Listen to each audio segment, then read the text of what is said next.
Hey, good morning, everyone. Welcome to Roll for Coffee.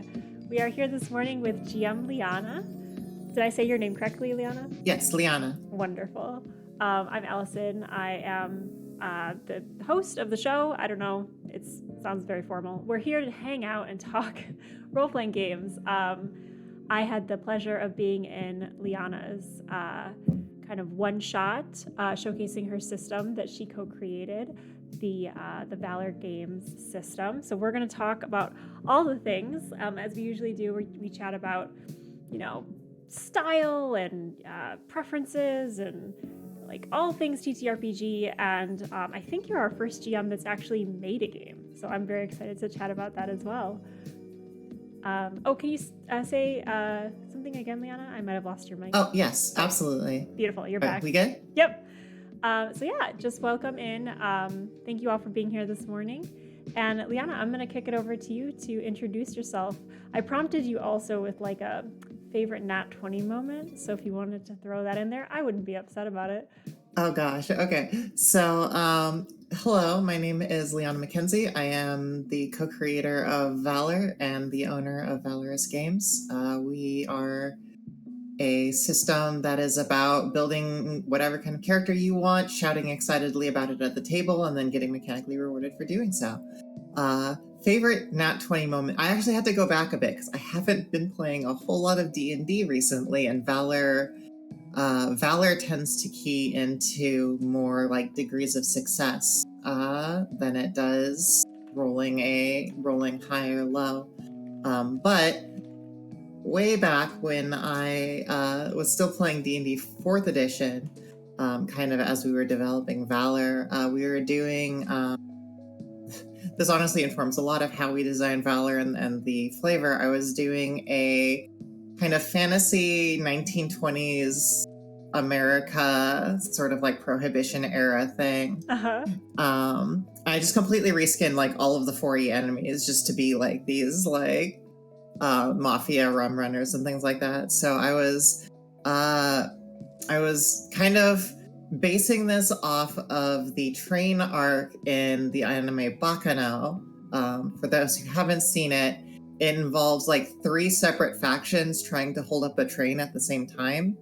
And it just turns into a giant cluster, and like lots of people die, except for the ones who don't because of other things going on. And it's really fun. So the game opens with the characters kind of all meeting up as like 2 separate factions come in toting guns and like trying to hold up the train, fight their way through that, get up onto the roof where there's a group of like motorcycle bandits who are also attempting to jump onto the train. I love this. And they start like flinging each other onto the train. First fling, I roll a 1, so it's like, all right, well, I guess that one just goes sailing over the edge. Oops. But they're gonna try again. One of the players goes up and is like, all right, well, I'm gonna prep an action to intercept them. It's like, all right, that's fair. Second fling, they roll a nat 20 and just spike the second person into the ground off the train. I'm like, I think that's about it for this encounter. These bikers are not messing with you guys anymore. Oh God, that's amazing. So it's like, just toss that one in a bin and we'll move on to the next scene. I love it. Well, I guess I'd love to start. You said, and I've heard you say this before, but like being loud and exciting in the game and getting rewarded for it mechanically. Like, tell me more about that. How does that come into play for you as a GM, that tenant, and why did that make its way into Valorous Games? Absolutely. So in Valor, mechanically, we have a stat called Valor, which, as you can see from the shared name, it is the most important stat in the game. Starts at 0, maxes at 10, goes up by 1 at the end of every combat round. So after, not even combat, any round. So for the D&D folks, as you know, everyone rolls initiative, and then once everyone's taken their turn, everyone gets 1 Valor. But you can then gain Valor by like shouting attack names, giving dramatic monologues, being super passionate about like the scene, like screaming about love and friendship at a rival. And the kind of the crux of this system, one, like I'm a huge anime fan. I've been watching anime with my cousins since I was like 5, when we would go down to the Pit, which was a video store of questionable reputation in Chinatown, like that just closed in this city like 3 years ago. Mm-hmm. Like they've been in business that long. Was their tagline like being questionable since like 1990? It's so like it looked like the same store. It's just kind of a rundown video store where a lot of the videos that they sell don't appear to be fully legally obtained. Love it. So my cousins and I, we would rent it, and then so we were also not being super legal about this. My cousin actually would tape them and copy all of their tapes. So we were watching Dragon Ball Z in Japanese without subtitles. I was like 5. And I've always really resonated with that kind of storytelling and style. Like I would then go on to play Final Fantasies, which use kind of a lot of the same sort of cultural conceit, you might almost say, of like in combat. Combat is as much a clash of ideals as it is of strength.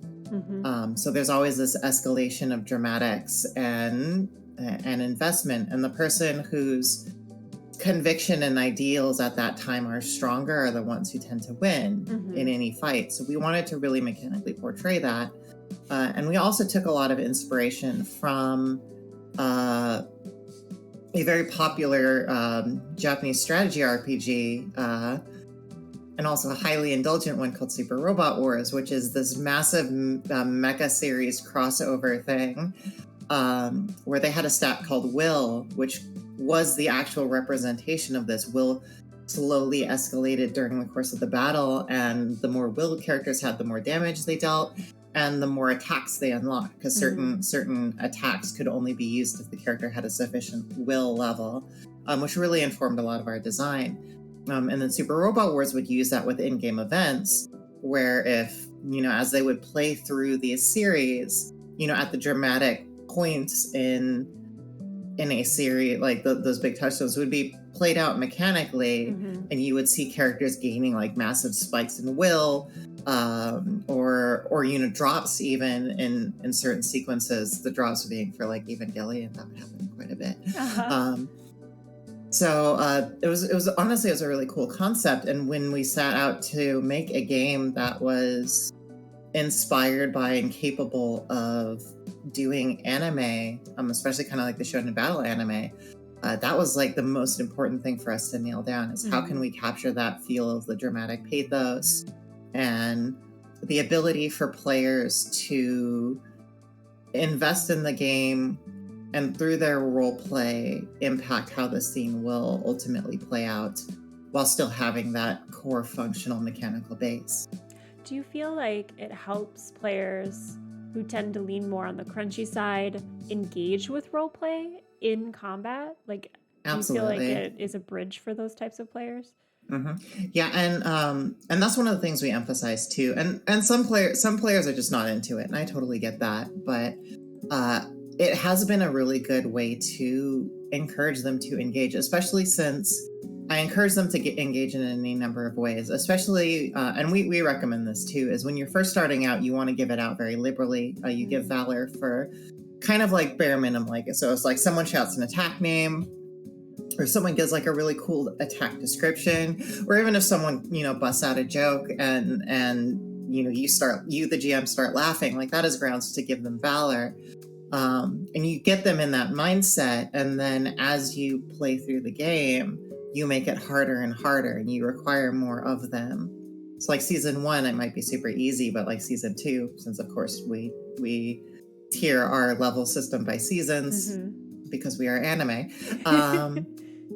like season 2, I might kind of draw back, and I might make you like, you need to have a bit more meaning before I'm willing to give you Valor for something that I might have given you Valor before.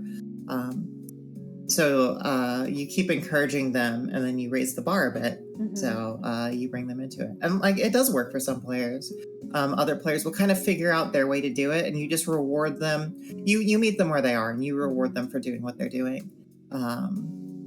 Because yeah, like not everyone is going to be super bombastic either, and you still want to be able to reward those players. So it's effort honestly means a lot in that, and if used correctly, you can really, really up the player engagement just by encouraging that kind of gameplay. It sounds like Valor is built to support that style of GMing. Do you bring that style into any system you run, or I guess let's start with how many other types of systems do you run, and what kind of style do you bring with you as you GM in those systems? If I do run other systems, yes, I do. I will be completely honest. I don't have a lot of time for that because I work full time, and I am also the lone developer for Valorous Games, and also the primary owner. And I do most of the business. I do most of like supply chain. Like I do literally everything for the company, more or less. My wife will help me out, of course, and she's wonderful. But like I'm doing all of that, so I don't have a whole lot of time to play other systems. But yes, usually I will bring that into other games in some way or another.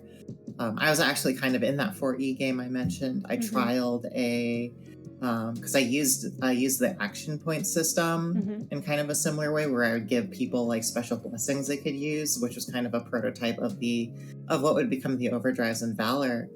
And they would use them pretty frequently, because one of them I used, which made it over to Valor, was boosting your roll by a set number after the dice have been rolled, which they would use a lot more often, even than like trying to get another action, which was kind of like supposed to be the normal use of an action point, because they wanted that confirmed hit for the cool thing that they were trying to do. And we knew that was a mechanic that would really resonate with people. Yeah, I experienced that right away in our one shot, and I admittedly am a person that doesn't lean towards crunch. I lean more towards narrative, but when I find a really good crunch that supports my narrative, that's the sweet spot. And I really found that in Valor. It was like, oh, I get to be this character, and there's some kind of system that keeps me, grounded, and I can, count things or keep track of things in that way. So that was definitely my experience with it. Yeah, and that was honestly, and I'm happy to hear that, because that was what we were going for. It's we want a balanced combat system, because I'm going to be honest, like I'm kind of tired of seeing people asking like, how do I do like this anime in tabletop, and then someone posting like a 200-page ad hoc mod of D&D, when it's like, no, I made this thing. Please just use this instead. So we wanted it to have a certain degree of crunch, because we knew that, the D&D core base, that, will be honest, is like 90% of the TTRPG players globally. They expect a degree of that. So we wanted to meet them there, but we also still wanted you to be able to make whatever you want, be whoever you want, do whatever you want, and then also engage with it on more of a roleplay basis, and have the mechanics support you doing that. Yeah, and I think you succeeded in that.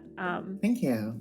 I'm excited to learn about where you started. So when did you first GM? What was that experience like? How did you kind of fall into this hobby? So when I was in kind of early or late middle school, early high school, I always thought I was going to be a writer, like some kind of a great novelist and whatever. And I would always sit down to write something, and I would get maybe a chapter in, and then I would just abandon the project.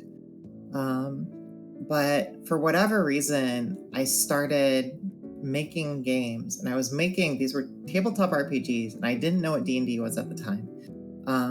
So I kind of independently came to the conclusion of a GM guided tabletop game on my own, kind of based off a lot of the games I was super familiar with, which was like Final Fantasy, Dragon Quest, a lot of the JRPGs, which in turn have that basis in D&D, and then the books I was reading, which were like Dragonlance and Forgotten Realms, which also have a basis in D&D. So like from these fiction I was consuming, I kind of put the concept together for myself and started just churning out games. Like I think in that formative period, I made maybe 30, 40 at least. A lot of them were fantasy, not all of them were. They will absolutely never see the light of day because they were terrible. In high school, I actually did try testing them. Show us the No, ashcan. absolutely not. I refuse. And I'm hoping that my father has lost all of them because he kept saying that he kept bringing all of my writing forward as he updated computers. I'm hoping that data is lost to time by now. Because no, absolutely not. That said, I did start testing it in high school, and I found out very quickly that my mechanics did not do well at the table, as my players immediately broke the game to the point where I was pulling up encounters that I was trying to use to challenge them, and then I was just kind of tossing them aside and being like, it's dead, actually.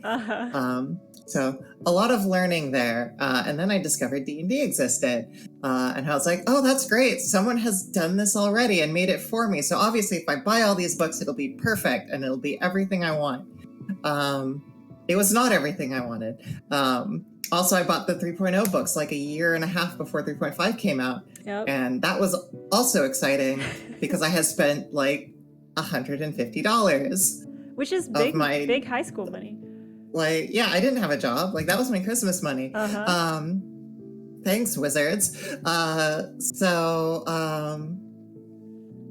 Did eventually pick up the 3.5 books begrudgingly in college, where I started to kind of get into games more regularly. And then after community college, I went to Western Washington University up in Bellingham. I'm in Washington State. I met a lot of groups, including Quinn, who had gone to become the co-creator of Valor. And I started working on a project called Bleach D20, which I attempted and succeeded despite considerable effort and a lot of frustration at making a D&D 3.5 D20 mod of Bleach that was very well received. People carried it forward. I think there is some version of Bleach D20 that was being updated up until like 2017 or something like that, based on my original rule set, which I'm very proud of and slightly horrified by. And I got it. I made it work. It was cool. And I also hated it. So I grabbed Quinn. Why did you hate it? It was just 3.5 is not suited to do anime. D&D in general is not suited to do anime. It doesn't work. This is a big thing about D&D especially, is D&D is designed to put you in boxes. And a lot of anime and JRPGs, they might have some kinds of boxes that you go into, but they are very intentionally built with a degree of freedom that Western RPGs are not willing to give you. For example, when Western RPGs like Dragon Age, you have a build tree, for example, right? And you kind of have to just spec into that or you suck. Like, I am a greatsword fighter, so all of my stuff needs to be greatsword, or I am a mage, so I need to get like these specific skills. At the same time, if you look at some of the Final Fantasy games, for example, like Final Fantasy Tactics or Final Fantasy V, they have jobs, but in that, you actually have other jobs that you can slot in for some sub-abilities. They want you to mix and match. They want you to be creative with it. They want you to kind of combine abilities. It's a very, in my opinion, different approach. And if you watch anime or whatever, like, it's very hard to put a lot of the Shinigami in Bleach, which I was developing rules for, into specific boxes, because the conceit behind them is they are mystic death warriors who reap evil spirits and send pure souls back to their shitty capitalist heaven. And they all have a magic sword that evolves uniquely to them and the shape of their soul. And that's not something D&D is good at. That's very anti-box. I use this very complex kind of feat-based system where I had huge categories of elements and capabilities that players could select two of.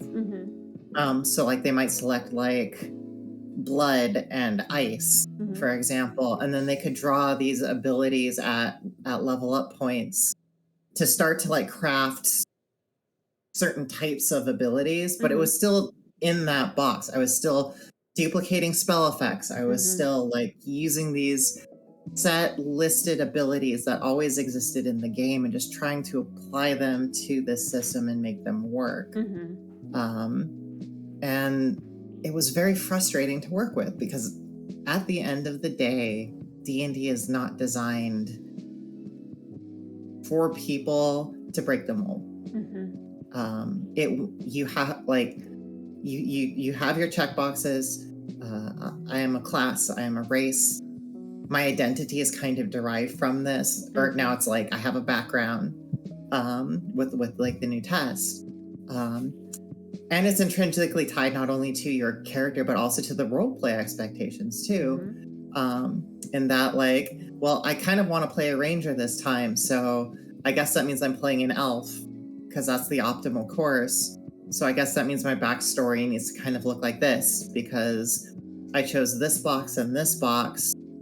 So when you combine them, they go into this other box that's also very defined for me. And, off to the races we go. And I get that some people like that because it takes a lot of burden off you for creating that. But I don't like that. Yeah. I can tell why. I asked when did you start GMing, and you're like, well, I created my first game when. Like, it seems like not only were you always GMing, but you were always kind of creating and forming games underneath your feet as you walked. Like, here's the type of experience I want. Here's the type of game I want to run. I'm gonna make it. Just had to refine my mechanics a bit. That's awesome, though. Yeah. So tell me, when you got to that point with Bleach, how did you pivot, or what did that look like after that point? So basically I had a cutoff point because 4E was coming out and I was like, all right, the system works. We've got a lot of stuff out. I'm going to say this is complete. And we're going to, we might look at a 4E update. We want to see how that goes. Or might do something else. So I kind of just stepped away from the project, and it got picked up by some other people. The group who picked it up were the ones who were asking why I didn't have a feat for having large breasts. So that's a thing. Can we file that under red flag? Yeah, just a bit. And then I sat down with Quinn because we were roommates at the time, and I was like, why don't we just make our own thing? I personally, I had some ulterior motives because I was like, if I make my own game and I release it and it's cool, maybe like Wizards of the Coast will hire me and I don't have to, get a standard office job or something. And then like 10 years of effort later, we get this book out and I'm like, no, this is my baby. This is what I'm doing. Heck yeah. But Bleach also disappointed me. It broke my heart. But that's okay. Not everyone can end strong, especially if your name is Kubo and you really should be doing fashion design as opposed to writing your own stories. That is maybe not your strongest suit. I wish I could jump on that, but my Bleach lore is shaky at best. So I'm just it's okay. I'm going to it was very good smile, for a few nod, seasons. and say yes. I'm not going to say it Game of Thrones itself, but it definitely declines in quality in an appreciable manner. So, how many seasons? And that happens. Was it? How many seasons was it? Oh God. Because it didn't actually complete its full arc. Part of it too was due to like having huge filler swaths in between. But like the good arcs were the first two. Can I ask? So bringing anime into games like this, there are tropes like that, right? Like the filler episode, the beach day episode. Like, do you have in your own GMing kind of like a repertoire of things that you like to engage your players with that mimic that type of arc from anime? So I've always been kind of gun shy on like the fan servicey beach episodes. Coming out as a trans woman, I kind of understand that a bit more now. Why I always thought it was hugely uncomfortable. But I do consider having cooldown periods to be very important. So what I like to do is I like to, in life details, in how I design, give downtime to players. So for example, I might, if characters are kind of coming together, I might be like, describe your dorm rooms for me. What does this look like? Or like, if there's some downtime in an adventure, I'm like, what are you going to do? You guys are off, you have a break. Go ahead and like, tell me what you're doing. Are you gonna go like hit up an arcade, or are you gonna, go watch a show or something, and then we'll kind of play through that, because I want to give them that time to have that, that sort of lower stakes breathing space, so you can release some of that tension before you ramp it up for the next arc.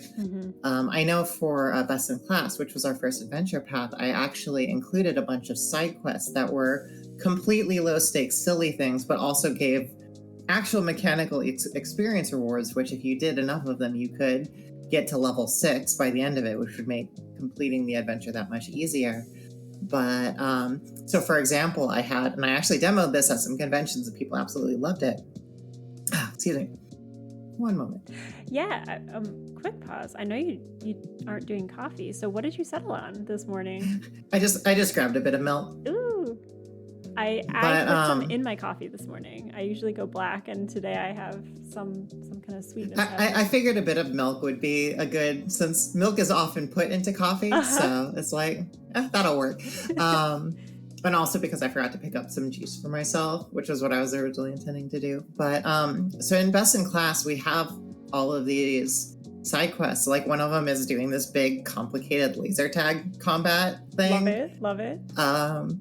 Which we actually, when we did kind of the stream of Best in Class, they did that one, and they were getting very tactical about it. And it was not using the combat rules; it was using our challenge rules, and they very nearly lost too. There was also the drunken karaoke scene that we put in, where characters have to.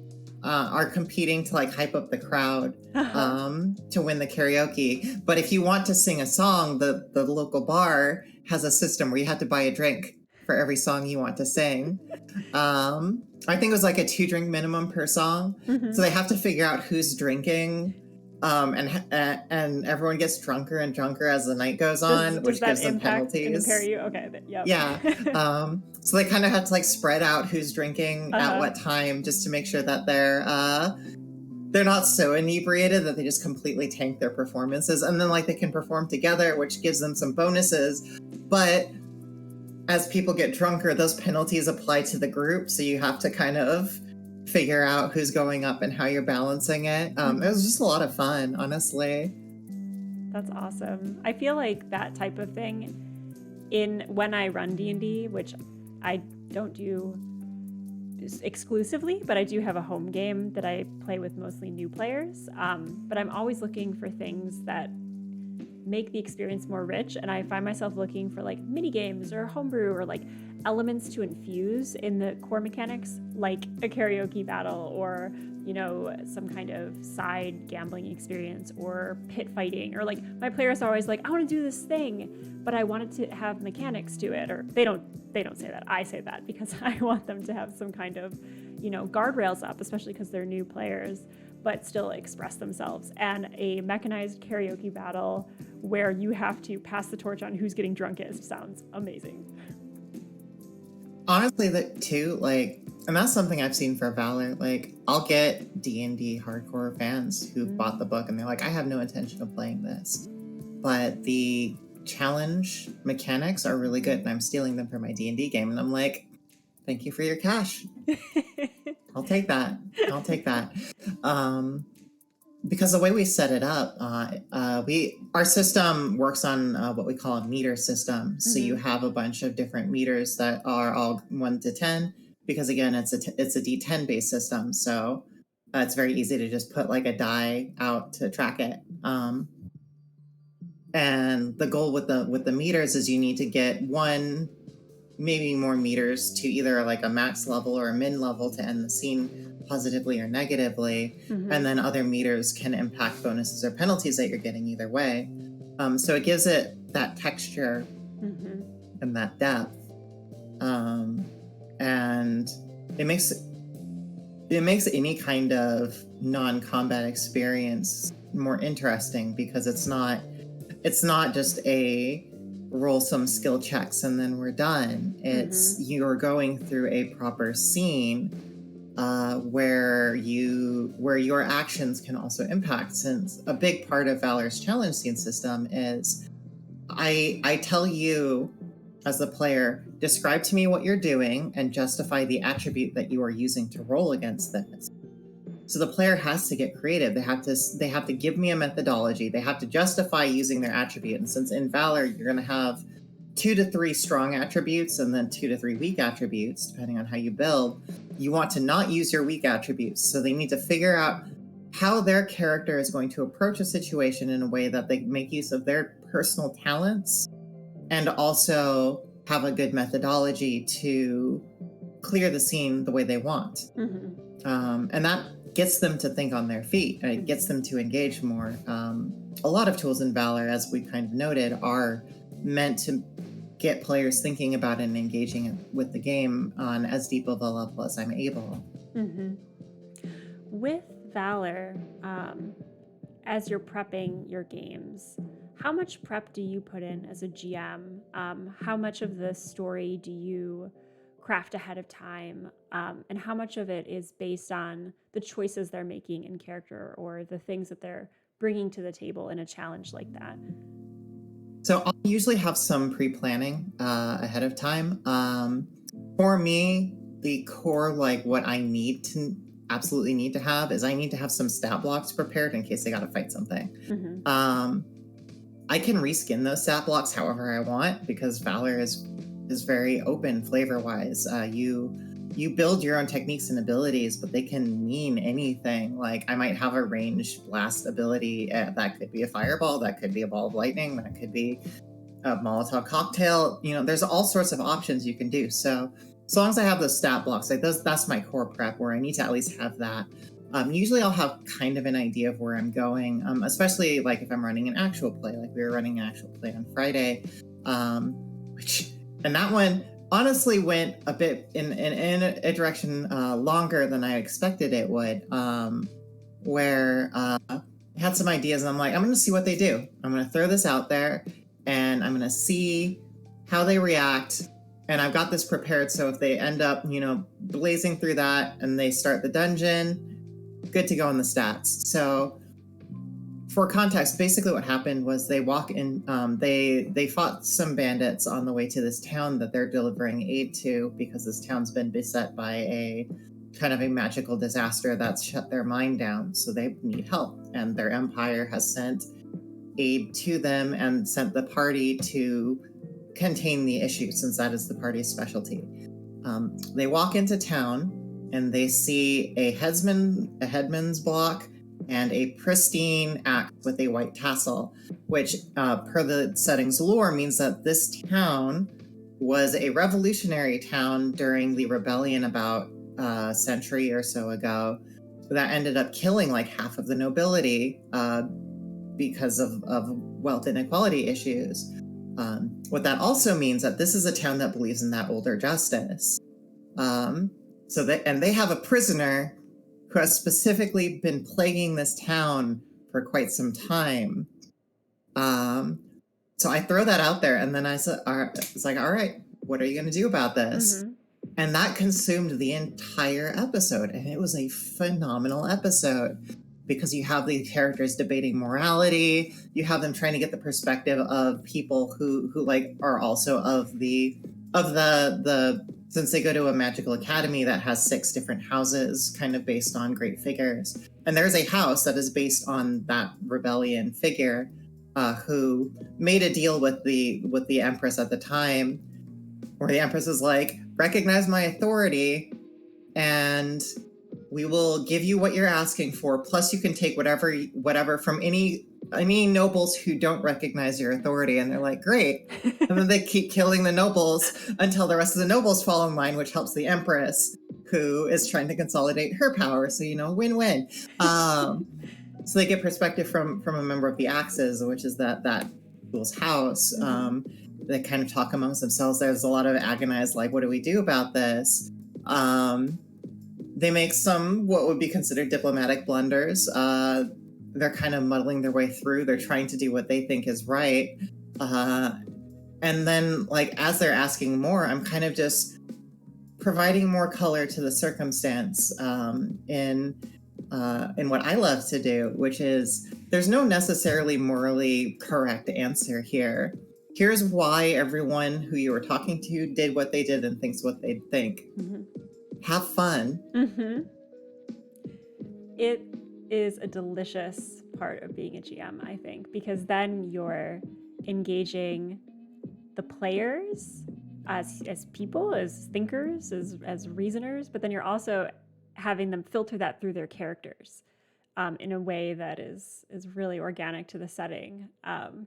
We had a player give like 2 amazing speeches that session. So like you can really, like, if you do it right, you can really get people invested. Yeah.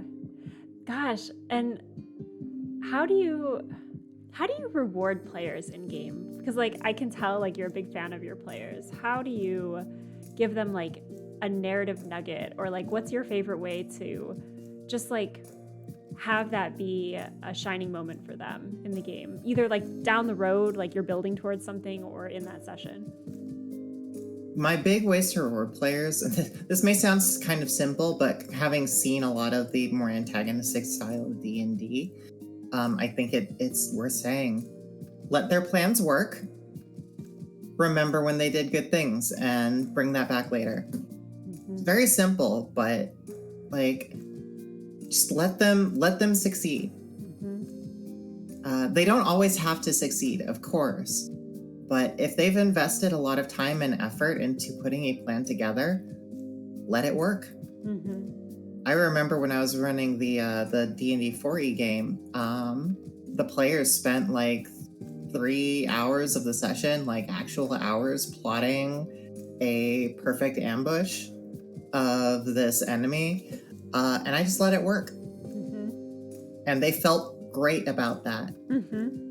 Because like, have that flexibility to let them, like, if they surprise you and they do something super cool and creative, have that flexibility and willingness to just say, all right, cool, that scene's over with, you won, congrats, we'll move on, and you did a good. And honestly, like, players tend to like that.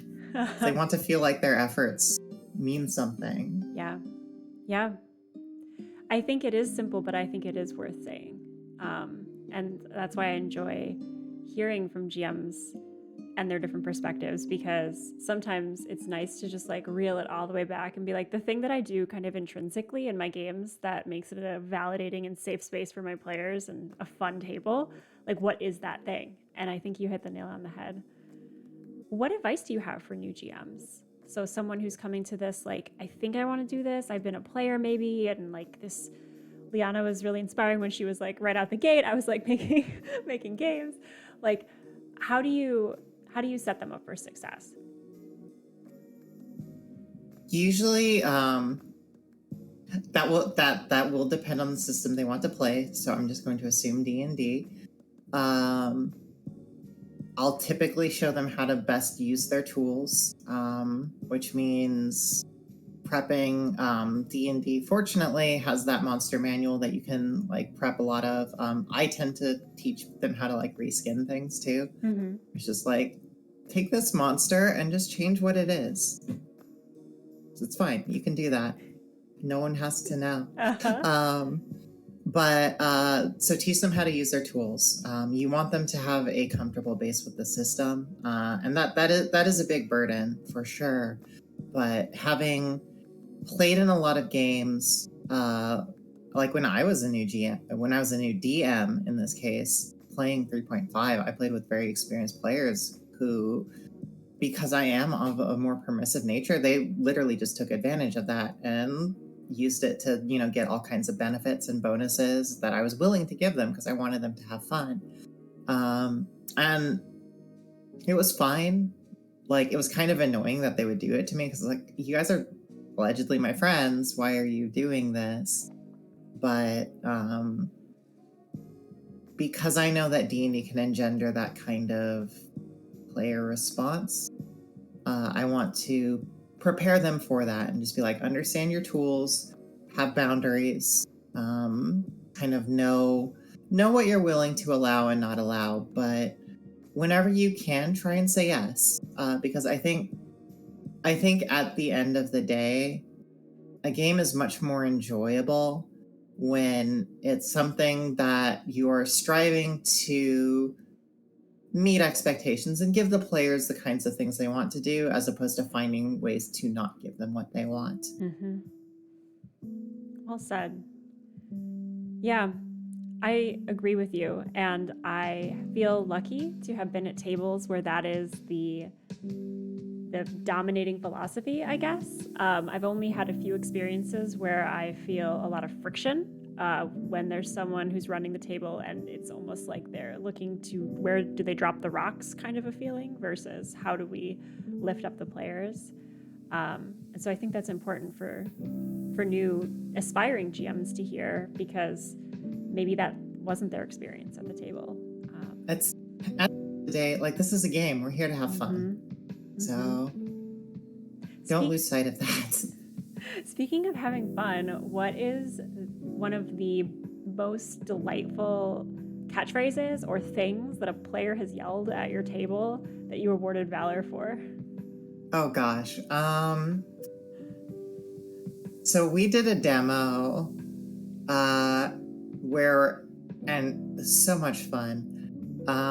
We set it up where the players were the final bastions of music against the evil corporate, like, record label. So they were like music warriors.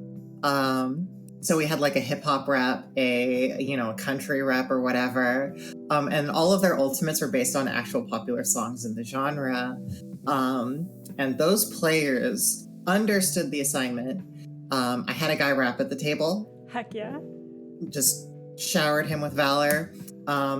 The Country Stars song was Freebird as their ultimate technique. Yep. And they definitely sung Freebird. Yep. And it was great. That's probably like, if I have a player singing at the table, I know something's gone right, and I'm going to shower them with Valor. I love that. So, especially if that song is Freebird. I was gonna say, how do you top Freebird at the table? Like, does everyone just like calmly like stand up and be like, I think we're done for the day? That is the pinnacle of RRP experience. Well, so the funny thing about the Freebird technique, by the way, is that it was a lingering effect, so it lasted for 3 rounds. Oh God, of because course. Freebird goes on forever. Of course. So we would, I had the music on my computer, so I played it and I would just kind of take it down and then pull it back up when that turn came back. Oh my God, that's delightful. Oh, I love that so much. I can see how much of your passions, like your love of anime, your understanding of it as a genre, your support of your players, it's kind of infused in this game that you've created. Tell me about your own experience as a player, as a GM. How does your personal identity affect your experience in the industry or in your gaming experience, and how does that come to bear on the things you've created for other players? Here's the secret for all you aspiring game designers: be prepared to never be a player again.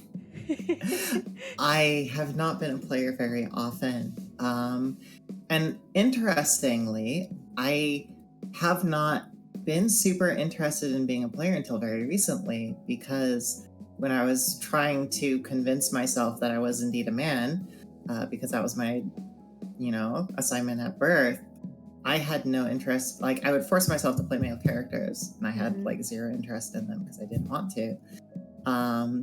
But now that I'm finally out and comfortable in how I look and who I am, I do want to play more characters. But also, I'm the perpetual GM, and who wants to run a system when the creator is a player at your table?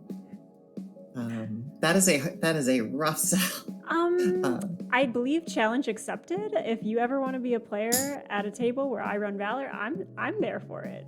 I would love that, because I have a lot of characters I would love to play in Valor. Like, because I had a concept, and I did play a masculine version of this, but I want to do a femme version of it, where it is a very like heavy armor, huge sword, fights with their fists until they fight something that's worthy enough, and then they will actually draw their sword. Nice.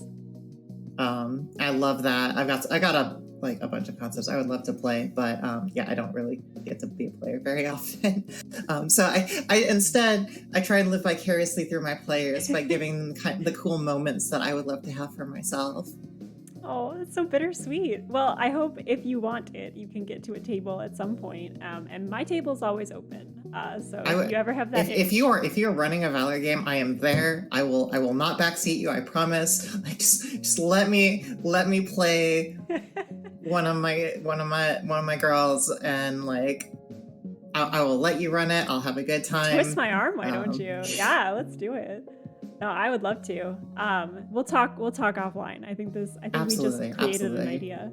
I hope chat's getting excited for that. And speaking of chat, we're going to go to break soon, but I wanted to give y'all a heads up. I'd love if you could ask some questions for Liana. So we're going to be back after the break with more just chatting, coffee. I probably need to drink more coffee because I've just been so enchanted with our conversation that it's sitting here as more of a showpiece. So I'm going to start drinking that. But for all of you in chat, please drop your questions in if you have anything you'd like to know about TTRPG design, GMing experience, anything for Liana. We will ask those questions to her when we come back from break. And then, as I said, I gotta grill you regardless. So we'll be here with more questions in just a bit. We're gonna take a 10-minute break, and we'll be back we'll take a 10-ish minute break. It's 22. So we'll be back at 11:30 for more Roll for Coffee. So I will also drop some amazing links in chat. Make sure you check them all out. All the things, if you're interested in anything we've been chatting about, you can find it by following this rabbit hole of links that we'll be sharing. So make sure to check out all of the Valorous Games content. And we'll be back shortly.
Hi, Internet. We're back with more Roll for Coffee with GM Liana.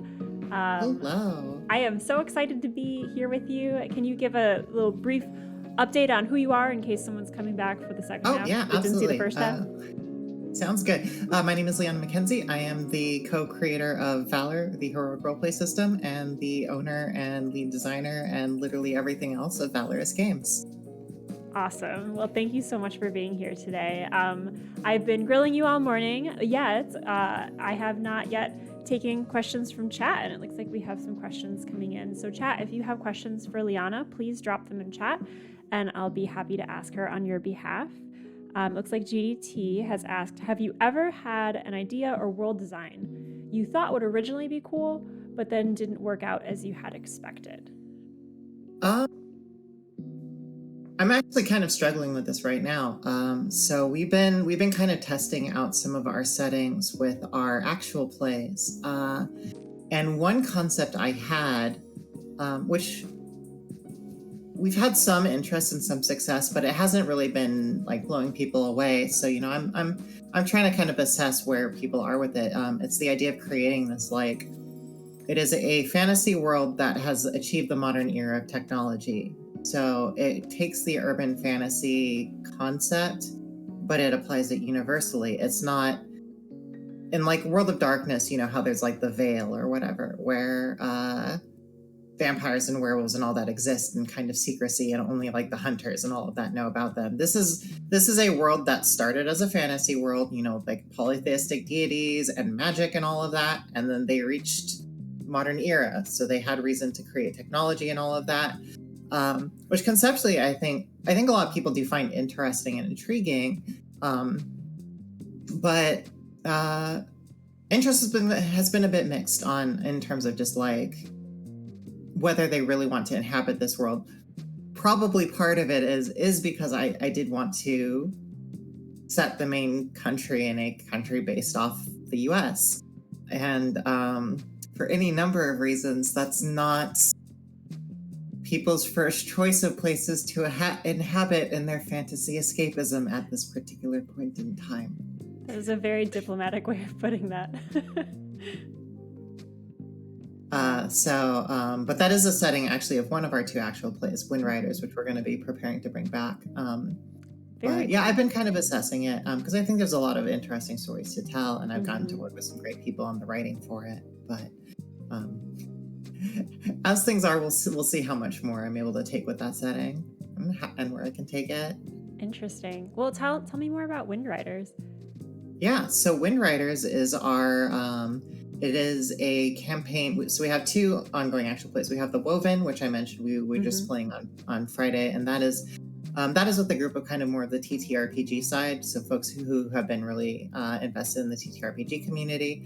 And then Wind Riders is a group I put together of professional voice actors, thinking that was a pretty good marriage of concepts for Valor, given what we are. So the Wind Riders campaign is set in Valor, which is our modern fantasy, in a province very, very heavily based on Florida, where the characters are kind of navigating the social and political circumstances, starting on the bottom as basically like gig monster hunters and trying to make a living for themselves, and getting swept up in larger events. It also allowed me to introduce the concept of the Florida Mage. Which, tell me more. Well, here's the thing. So the Florian, or the name of the province, kind of that concept of mages who have a reputation for doing very, very crazy and illegal things, up to and including large mutant gators, but also finding out that many of them are very sympathetic, and a lot of the conditions of their doing illegal and crazy things is because that is a way for them to make money in a system which is kind of pushing them out of the regular social order, which I don't run that particular game, but in my settings, in my world building, I always want to include a lot of that nuance and all of that. And Zach Mayer, who's the GM, does a wonderful job I adore Zach. He is quite talented. He's the voice of Professor Sylvester Ashling in Epithet Erased, which was a web series by the creator of the. I think that creator is best known for the "So This Is Basically" series of YouTube videos, where it's like, so this is basically Ruby, and then just roast the hell out of Ruby for like 5 minutes. But yeah, we've got a lot of really talented people. Like one of our players is a tremendously talented opera baritone who's also doing a lot of like commercial voice stuff. We have someone who works a lot with like the Pokemon series and is doing a lot of roles in like Gundam and all things like that. So we've got a really cool cast. We were also able to have some really awesome guests like Joe Zizia, who voices Claude Von Regan in Fire Emblem, and then Lisa Ortiz, who is the original voice of Lena Inverse from Slayers in English. And she is phenomenally amazing and stole the show by playing a stone dragon who literally ate a villain's gun out of his hand as part of an intimidation check. So that was a lot of fun. Amazing. I'm dropping those links in chat again because I'm so excited. Amazing. What a cool concept. It makes me then think, so obviously that brings a layer of richness and immersion to the game, having all these talented voice actors kind of bringing things to life. As a GM, what are your strategies for, in lieu of having such an awesome roster of like to voice talented folks? Like if we just have the will but we don't have the way, let's say, with voices and things like that, how do you as a GM bring that level of immersion? Or like what are some strategies with like how you weave either with words or with, you know, narrative? How do you bring your players into the world you're building for them? If I'm being honest, like lack of training certainly doesn't mean lack of talent, and everyone I have played with, like, it's there, you know, they're great people to play with, and if you give them reason, they will get invested. So that honestly makes that much easier for me, and that's the way I try and look at it is like, you don't have to be professional so long as like you want to be here and you're engaged. If you meet someone where they are, you'll get great things out of them. So for me, it's just, again, letting them succeed, giving them interesting hooks to sink their teeth into, teasing out more details, poking at those walls that the character has put up around themselves and that the expectations that their society has placed on them. We actually, in the Wind Riders game, which I'm still on a high off of that in case that wasn't immediately obvious, like a lot of these characters are trying to figure out who they are. It ended up with two characters kissing at like the absolute worst possible time. And like we're kind of talking in the background, and it's like, this character isn't actually physically attracted to your character, but this character has a lot of toxic ideas about what he is supposed to be and who he is supposed to be that he is projecting onto his behavior. So that's something that they're going to have to work out. And that other character has a whole host of insecurities, so that's going to explode in both of their faces, and it's going to be delicious. But yeah, just give players the space to do that. And if they're having trouble getting there, then drop something that pokes at that character and prods them in some direction, so they have to make some decisions about who they are and where they're going. Well said. Oh, well said. I'm going to get all of that printed on a t-shirt, and it's going to be in very small font and hard to read, but it's worth it. From chat, what plot or story arc are you looking forward to running in the future? Oh gosh, what am I not looking forward to running? So how can I put this without spoiling too much? My plan for the back half of Wind Riders is going to be very escalation based. Of the players are going to have to deal with a lot of fires, literally and figuratively, that are all igniting at once. And that may be outside of their capability to handle. And they're going to have to figure out how to deal with something that is beyond them in some respects. And what do you do about that? Hopefully it will mean that they actually learn how to ask for help. But we'll see where that goes. We'll see where that narrative arc goes after it survives contact with the players. Awesome. A follow-up question to that: do you find yourself planning more for narrative-driven arcs, or do you find yourself like, where do you start in your construction of a story? Does it start with kind of broad strokes, here's what's going to happen, as if I were, rising action, those different physical things happening in the world, like the villain will attack the village or whatever? Or do you start with your characters, or is it a mix of both? I'm very much kind of the outline, broader narrative. Usually what I'll do is very much here are the events that are going to be happening. So I know where, untainted by the players, what is happening in this world and what's going to be happening. And I can do this because I'm very much trained to be an improvisationalist, because I've been GM for so long that I intrinsically understand that players will always muddy up plans. So I plan for that now, in that I know what's going to happen without them, and then I set them loose, and as they make waves in the world, I adjust my plans to account for what they're doing. Mm-hmm. I find that some GMs struggle with that part of it, right? Like that idea of railroading players towards something because you had thought of it earlier and you want it to still happen in some form. What advice would you have for GMs? Like, how do you help someone be able to pivot in that way? Kind of keep their focus on the narrative, but be able to adjust it based on what's happening at the table. Repurpose. That is my secret sauce. If I have planned a cool set piece encounter, that encounter is going to happen one way or another. The context behind it might change, but I'm gonna use that cool scene. I have those stats, they're ready to go. I can present it however I want. So I'm not tied to the story behind it. I've made, like, if I've invested the effort into doing a mechanical scene, I am comfortable admitting and understanding to myself that, like, I intended it to slot in here. Mm-hmm. It may not, and I'm okay with that. And I think that's probably, from my observations, one of the biggest hurdles that GMs who do struggle with that kind of improvisation versus that desire to, like, try and force players into a role or into a path. In my experience, that is the biggest thing they struggle with. They think that, oh no, I put all this work in and now it's gone and I don't know what to do.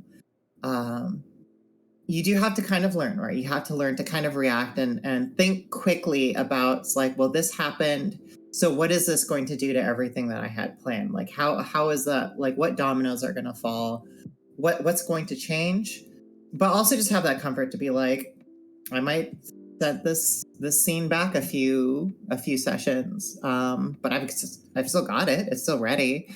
I need to tweak some numbers in it, but it's still good to go. Mm-hmm. So I'm comfortable with that. I don't try not to attach yourself too much to certain events or certain scenes. Plan things that you think are fun, and then insert them in when most appropriate. Generally, it's good to have a plan as to kind of when they're going to show up, but if they don't, they don't, and that's fine. Very great advice, and useful across systems, across contexts. I think that's really powerful advice, and it ties into that. You mentioned improv and kind of being on your feet and thinking on your feet with the trappings of prep behind you, so you don't feel like you're inventing it completely on the spot, which, having done that myself on stream, it's not for everyone. It's not for the faint of heart. Well, and that's, honestly, I use that improv example a lot. And when I'm talking to, like, people who are new to the hobby, I say, this is improv. Mm-hmm. This is an improv performance, is a big part of what we're doing here. Because I want them to be prepared for what they're getting themselves into. Mm-hmm. I think it's a lot of fun, and improv in general, like, you're not performing for a crowd. You're doing you're playing a game with friends. So try not, like, no pressure. Like, it's not like you're expected to get on stage at Whose Line Is It Anyway for, hundreds of people.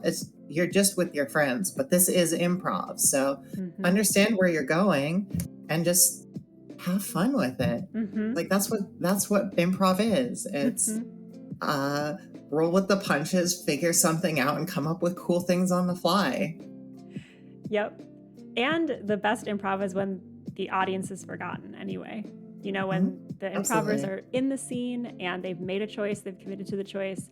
And even if it's a weird choice and a very distinctive one, like if you come in with a funny voice or whatever, and then you get nervous about it and you dial it back, the audience will feel disappointed because they wanted to see that voice come back, right? The next time you open your mouth, they wanted it to still be that big choice. So yeah, it's forget about what they want and just do what you decided to do and have fun with it. And yeah, it absolutely is more fun that way. Turbo Jerky has another question. Tuned in recently, so sorry this was asked. What advice do you have for GMs or players when interacting with a character player that plays the cool but I don't care character, but in a way that makes it difficult to move the story or even the conversation along because they don't give gifts back? So that can be a problem for sure. My general approach is if a player has declared their intent to play this kind of character, or if you suspect that is the character that they are aiming for based on what they have told you, it is perfectly within your authority and as the GM to ask for more. In general, for me, I encourage players to play who and what they want, but by the same token, I do have some expectations of my players, which I believe is valid to have as a GM. And for a character like that, my approach would be, your character is certainly very cool and collected, but I cannot accept a character who doesn't care about anything, because people aren't like that. Everyone has something they care about. And I need you to think about this and tell me what this is. Because this is a collaborative game. We are all playing together. We are all trying to have a good time. And I need ways to engage your character too, right? Like, I'm not asking this so I can hurt you. Well, okay, I will be asking this to emotionally hurt you, but you will love it when I do. But like, you gotta give me something. Like, this is give and take. And that's something I think a lot of new GMs need to feel comfortable about. You can set boundaries and you can set expectations. And if you're trying to run a game that you want a certain degree of engagement, those expectations, make them clear up front and make sure that you are insistent in that you are asking that of your players and that they are providing that for you. That may be a case in which you end up having a conversation with the player who ends up not playing your game. That's nothing to be afraid of either. Sometimes styles don't mesh. I would much rather have a player who's invested in, or I would much rather not have a player than a player who's just going to blow off everything I do. I want players who are invested in the game. I want players who are engaged in the stories that we're telling together, the characters that we're building together, and not everyone fits. I've had many occasions, like, I've been kicked out of some games because my style didn't fit with what other players wanted back in the rare occasions in which I've been able to be a player before I really got into making Valor. And that's normal. Not every game's for every person, but it's about clear communication and being upfront about that. And if the best time to have that conversation is at the start of the game, the second best time is right now. So if you're already in that situation, now's the time to start having these conversations. And it can be very simple. Like, look, I want to engage your character too, but I'm having trouble figuring out what to work with. Can we talk about your character? Like, what is driving them? Why are they here? why are they here? Because if they don't care, why are they sticking around? Yeah. And it's totally valid to ask people these things and get them to think about that. Yeah. Yeah, and that reminds me too that, in this situation, it's an attentive GM who's doing that outreach, but in some cases, it's the player. Maybe like the GM sees it or, doesn't see it or sees it and lets it go. But if it's the player feeling that, then in your scenario, it's also a case where the player feels comfortable enough coming to the GM and saying, hey, I'm experiencing this with this player, or like creating that environment where there is that open communication, as you said. Absolutely. What role does player safety or player comfort at the table, or having your players show up as themselves, play a role at your tables? I'm sorry, could you repeat that? That was a very confusing question. Quite get What role does having all of your folks show up as themselves, like their authentic selves, being able to openly communicate, how does that play a role at your tables, or how do you foster that environment? For me, it's about being upfront and honest with expectations and what we're doing. It's creating an environment where people feel safe and comfortable. If you are working with a new group, especially, I highly recommend using the TTRPG safety toolkit. It's a very good starting place just to get everyone's comfort levels engaged, so that where they want to do. Sometimes even for older groups too, if you know that there might be some clashing styles. So it's better to over communicate than under communicate. You want to make sure that you are working with the group who's going to be comfortable with each other. You are working in circumstances that are going to be meeting the expectations of as many of the members of the group as you want. You want to make sure that the group is willing to compromise on some things. That is also a big thing. So there's a lot of social planning that goes into this kind of thing. You need to, being a GM, I will not lie, being a GM is exhausting, but is also rewarding. But it's a lot of work. It's absolutely a lot of work, because you have the social management part where you're trying to keep everyone on the same page, and also not IRL killing each other, if that makes sense. Because you can definitely get that. There's a lot of conversations, and being open and being honest and being accepting too.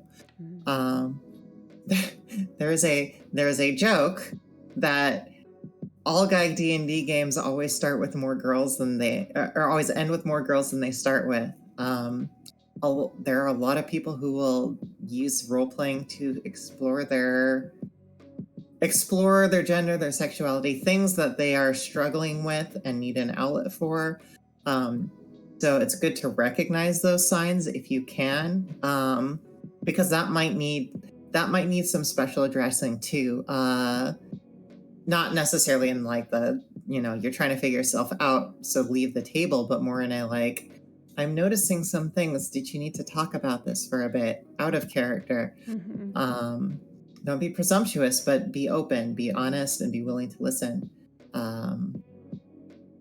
And just be attentive too. Don't make assumptions, but by the same token, if you think you see a problem, best to get it out in the open and talk through it now, rather than just letting it fester and turn into a bigger problem.